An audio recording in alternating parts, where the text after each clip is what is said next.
LTG has a winning record, helping nonprofits and private foundations in IRS audits and appeals.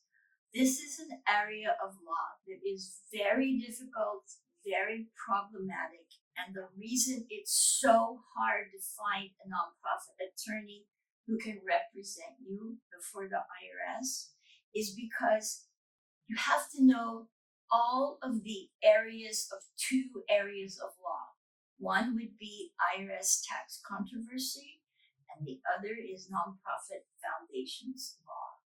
Nonprofit foundations law is like a minefield. If you do not do it right, you can get hit with self-dealing rules. And what that means is the IRS can assess an excise tax which ranges from 5% to 200% of the amount of the tax involved.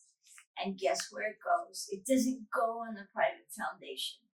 It goes on the foundation management and on the founder. It goes on their social security numbers. It's as bad and as difficult a task as the payroll taxes. It's very difficult. You have to know nonprofit law before you can go represent them before the IRS, because you could do more damage than good. They could end up owing 200% more than they would if this was a regular corporation. That's just how excise tax works. The IRS figures if they're going to give, well, actually it was Congress. They decided if they're going to give you a break on taxes, they're going to severely penalize you if you do not follow the rules. The rules are like this much, and they're in little tiny writing, and you have to know the nonprofit law.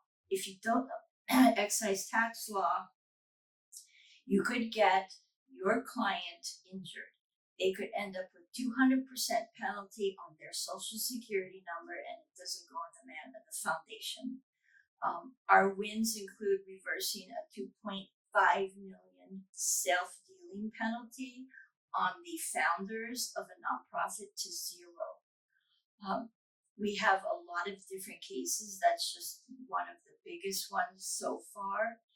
But my knowledge of nonprofit law and private foundations comes from my work at New York University School of Law. I majored in nonprofit law, private foundations, and excise taxes, and they have the most classes in that area of law of any tax university or tax school. I think there were like 8 to 10 courses just in that area. So it's important that you know when you go see a tax attorney and you have a nonprofit, you need to know where they got their education and do they have a successful track record representing private foundations and nonprofits before the IRS. Because if they do not, you could end up owing more taxes than you think you should.